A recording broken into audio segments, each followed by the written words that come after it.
ഈ പ്രോജക്റ്റ് ഇവിടെ വേണോ വേണ്ടേ എന്ന് തീരുമാനിക്കേണ്ടത് പഞ്ചായത്താണെന്നാണ്. പഞ്ചായത്തിന് ഇത് ഇവിടെ വേണമെങ്കിൽ പഞ്ചായത്തിന് തീരുമാനിക്കാം, വേണ്ടെങ്കിലും പഞ്ചായത്തിന്. പക്ഷേ പഞ്ചായത്ത് ഇത് വേണമെന്ന താല്പര്യത്തിലാണ് ഇപ്പോൾ നിലവിൽ ഭരണസമിതിയും പഞ്ചായത്തും സ്വീകരിച്ചിട്ടുള്ളത്. അതിൽ പ്രതിപക്ഷത്തിൻ്റെ ഒരു മൗനാനുവാദത്തോടു കൂടിയാണ് ഇത് നടന്നുകൊണ്ടിരിക്കുന്നത്. പഞ്ചായത്തിൽ നിലവിൽ പ്രതിപക്ഷം ഉണ്ട്. 5 പ്രതിപക്ഷ മെമ്പർമാരുള്ള ഒരു പഞ്ചായത്താണ് ഞങ്ങൾ തച്ചനാട്ടുകര പഞ്ചായത്ത്. UDFന്റെ ഭരണമാണ്. ഈ UDFന്റെ ഭരണത്തിൽ ഇരിക്കണ ഈ UDFന്റെ ഭരണസമിതി ഇതിൻ്റെ തുടക്കം മുതൽ ഞങ്ങളെ കൂടെ ഉണ്ട് എന്ന് പറഞ്ഞിട്ടാണ് ഇപ്പം ഞങ്ങൾ ഇത്രയും UDFനെതിരെയും ഭരണസമിതിക്കെതിരെയും സംസാരിക്കാൻ കാരണം. ഇവർ ഞങ്ങളെ കൂടെ ഉണ്ട് എന്ന് പറഞ്ഞ് ഞങ്ങളെ ചതിച്ചത് കൊണ്ടാണ്. വ്യക്തിപരമായിട്ട് പഞ്ചായത്തിനോ പഞ്ചായത്തിന് ഭരണസമിതിക്കെതിരെ ഞങ്ങൾക്ക് ഒരു ഇതും പറയാനില്ല. പക്ഷേ ഈ വിഷയത്തിൽ ഞങ്ങളെ കൂടെ നിന്നവർ ചതിച്ചത് കൊണ്ടാണ് പഞ്ചായത്തിനെയും പഞ്ചായത്ത് ഭരണസമിതിനെയും ഞങ്ങൾ പറയുന്നത്. ബോർഡ് കൂടിയിട്ട് ഇത് തള്ളിയതിൻ്റെ അടിസ്ഥാനം 1-2 തവണ തള്ളിയിട്ടുണ്ട്. അതാണ് ഞങ്ങളുടെ അറിവ്. 2 തവണ തള്ളിയിട്ട് പിന്നീട് ബോർഡ് കൂടണ്ടേ, ഒരു അടിയന്തരം ബോർഡൊക്കെ കൂടിയിട്ട് തള്ളുമ്പോൾ ഇത് ഒപ്പിടുമ്പോഴും ബോർഡ് അറിയണ്ടേ? അതാണ് ഞങ്ങൾക്ക് ചോദിക്കാനുള്ളത്. ബോർഡ് തള്ളിയ ഒരു കാര്യം പിന്നീട് പ്രസിഡന്റ് ബോർഡ് അറിയാതെ, ബോർഡ് കൂടാതെ, ഒരു എമർജൻസി അല്ലെങ്കിൽ എന്താണ് അടിയന്തര ബോർഡ് കൂടി തള്ളിയ ഒരു കാര്യം പിന്നീട് ഒരു ബോർഡ് കൂടാതെ എന്ത് ചെയ്തു? പ്രസിഡന്റും സെക്രട്ടറിയും മാത്രം കാര്യങ്ങൾ അറിഞ്ഞുകൊണ്ട് ഇത് അനുമതി കൊടുക്കുകയാണ് ചെയ്തത്. ഇത് വ്യക്തമായിട്ട് ജനങ്ങളെ പറ്റിക്കുന്ന അല്ലെങ്കിൽ ജനങ്ങളെ വഞ്ചിക്കുന്ന ഒരു നിലപാടാണ്. അതുകൊണ്ട് തന്നെ നമ്മൾ ഒരു ജനകീയ പ്രക്ഷോഭമായി മുന്നോട്ട് പോകാനാണ് ഈ ഘട്ടത്തിൽ നമ്മൾ തീരുമാനിച്ചിട്ടുള്ളത്. ഒരു പാർട്ടിക്കെതിരെയും നമ്മളൊരു അലിഗേഷൻ ആയത് ഒരു ഇത് സമർത്ഥിക്കാനോ നമുക്കതിൽ കാര്യലാഭമോ അല്ല ഇതിലുള്ളത്. അങ്ങനെയാണ് ഉദ്ദേശിച്ചിട്ടുള്ളത്. അപ്പോൾ അതിൻ്റെ അടിസ്ഥാനത്തിലാണ് ഞങ്ങൾ ഈ പ്ലൈവുഡ് മാഫിയക്കെതിരെ ഒരു ജനകീയ പ്രക്ഷോഭം എന്നുള്ള ലെവലിലേക്ക് ഈ വരുന്ന 25-ാം തീയതി ചൊവ്വാഴ്ച രാവിലെ 10 മണിക്ക് ഒരു പ്രക്ഷോഭം സംഘടിപ്പിക്കുന്നത്.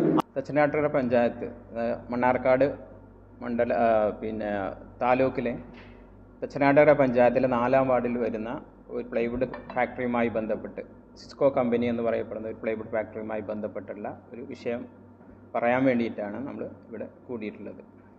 അതായത് ഈ കമ്പനിയുമായി ബന്ധപ്പെട്ട് ഇതൊരു ജനവാസ മേഖലയിലാണ് വരുന്നത്.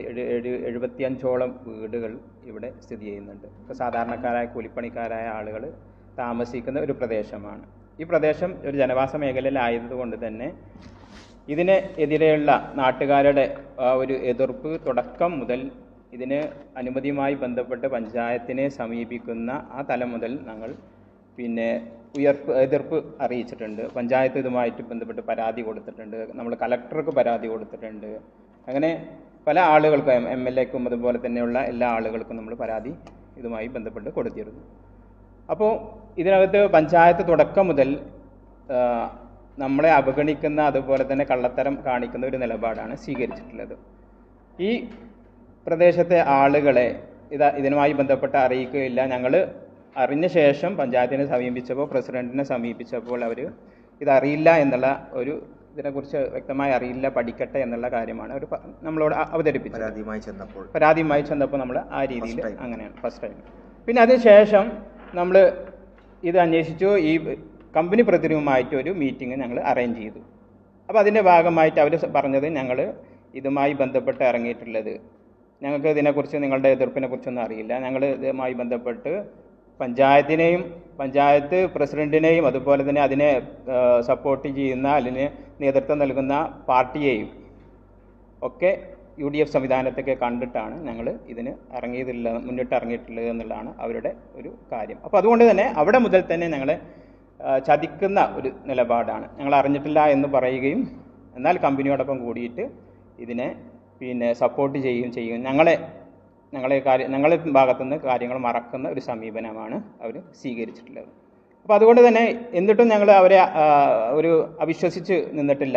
പഞ്ചായത്തിനാണ് ഇതിനകത്ത് ആത്യന്തികമായിട്ട് അനുമതി കൊടുക്കാനുള്ള അധികാരം. അതുകൊണ്ട് തന്നെ പഞ്ചായത്തിനെ വിശ്വാസത്തിലെടുത്ത് ഞങ്ങൾ മുന്നോട്ട് പോയി. പല കാര്യങ്ങളിലും അതുപോലെ തന്നെ സെക്രട്ടറി ഞങ്ങളോട് പറഞ്ഞു പേരും ഒപ്പ് മാത്രം പോരാ, അതുപോലെ തന്നെ വ്യക്തമായി അഡ്രസ്സ് ഉൾപ്പെടെയുള്ള കാര്യങ്ങൾ വെച്ചിട്ട് ഒരു പരാതി റിക്വസ്റ്റ് കൊടുക്കണമെന്ന് നമ്മളോട് ആവശ്യപ്പെടുകയുണ്ടായി. അപ്പോൾ അതിൻ്റെ അടിസ്ഥാനത്തിൽ നമ്മൾ ഒരു 200 ചില്ലാനം പേരുടെ പരാതി, ഇത്രയും പേരും അഡ്രസ്സൊക്കെ കാണിച്ചിട്ടാണ് ഇതിൽ ഒപ്പിട്ടുള്ളത്. ലാസ്റ്റ് നമുക്ക് കാണാം. 200 ചില്ലാനം പേര് എന്ത് ചെയ്യുന്നുണ്ട്, ഇതിൽ ഒപ്പിട്ടുണ്ട്. 213 പേര് അവിടെയുള്ള ആളുകളാണ്. വ്യക്തമായ അഡ്രസ്സോട് കൂടിയാണ് ഈ പരാതി അവിടെ കൊടുത്തിട്ടുള്ളത്. അതുപോലെ തന്നെ കളക്ടറും നമുക്ക് പരാതി കൊടുത്തിരുന്നു. 2 പ്രാവശ്യം കളക്ടറെ കണ്ടിട്ടുണ്ട് ഈ വിഷയം. ഇതുമായി ബന്ധപ്പെട്ട് നമ്മൾ കളക്ടറേറ്റിൽ നിന്ന് പ്രത്യേകിച്ച് ഒരു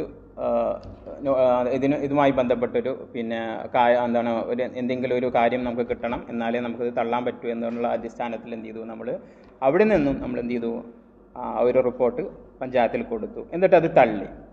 അപ്പോൾ അത് തള്ളി ശേഷം ഇവർ അദാലത്താണ് പിന്നീട് വരുന്നത്. ഒരു താലൂക്ക് തല അദാലത്ത് MP രാജേഷും അതുപോലെ തന്നെ കൃഷ്ണൻകുട്ടി മന്ത്രിയും കൂടിയിട്ടുള്ള ഒരു അദാലത്തിൽ ഇത് വരികയും, എന്നാൽ ഈ അദാലത്ത് ഞങ്ങളെ അറിയിക്കാതിരിക്കുകയും കമ്പനിയുടെ അദാലത്തിൻ്റെ റിക്വസ്റ്റ് ഓൾറെഡി ഒരു ആഴ്ച മുമ്പ് പഞ്ചായത്തിലെത്തിയിട്ടുണ്ട്.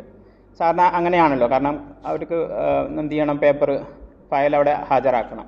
പക്ഷേ അത് നമ്മളോട് പറയാതിരിക്കുകയും പിന്നെ അതുമായി ബന്ധപ്പെട്ട് അന്വേഷിച്ചപ്പോൾ നിങ്ങൾക്കതിൽ പോകാൻ കഴിയില്ല എന്നുള്ള ഒരു കാര്യമാണ് അവർ അറിയിച്ചത്. നമുക്ക് അത് അറിഞ്ഞിരുന്നെങ്കിൽ ഈ അദാലത്തിൽ ഞങ്ങൾക്കും പങ്കെടുക്കുമായിരുന്നു. അതുപോലെ തന്നെ ഈ ഈ അദാലത്തിൽ നമ്മുടെ കാര്യം ബോധ്യപ്പെടുത്തുകയും ചെയ്യാമായിരുന്നു. ആ അവസരം അവരെ നഷ്ടപ്പെടുത്തി. അതിനെക്കുറിച്ച് അവരോട് ചോദിച്ചപ്പോൾ അവർ പറഞ്ഞത് നിങ്ങൾക്ക് അദാലത്തിൽ പങ്കെടുക്കാൻ പറ്റില്ല എന്നുള്ള പച്ചക്കളവാണ് അവർ പറഞ്ഞത്. അപ്പോൾ പല രീതിയിലും കമ്പനിക്ക് അനുകൂലമായി നിൽക്കുന്ന ഒരു സമീപനം. തുടക്കത്തിൽ ഞങ്ങൾ അറിഞ്ഞിട്ടില്ല എന്ന് പറഞ്ഞു. പിന്നെ കമ്പനിയുമായി ബന്ധപ്പെട്ട് ചോദിച്ചപ്പോൾ ഇതെല്ലാം അവരെ അറിയിച്ചിട്ടാണ് തുടങ്ങിയെന്ന് പറഞ്ഞു. അതുപോലെ തന്നെ അദാലത്തിൽ ഞങ്ങളെ മാറ്റി നിർത്തി കമ്പനി അദാലത്തിലേക്ക് പറഞ്ഞേക്കുകയും അങ്ങനെ അതുപോലെ തന്നെ ആ അദാലത്തിൻ്റെ കോപ്പിയാണിത്. ഈ ഫയൽ നോട്ടാണ് ഇത്. അദ്ദേഹം പറഞ്ഞത്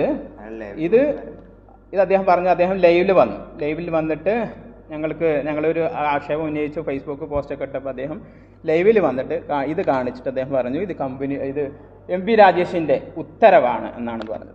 നിങ്ങൾക്ക് എല്ലാവർക്കും കാണാം ഇത് ഉത്തരവാണോ എന്നുള്ളത്. ഫയലിൽ ഒരു കുറിപ്പാണ്, ഉത്തരവിന് ഒരു ഓർഡർ നമ്പർ ഉണ്ടാവും,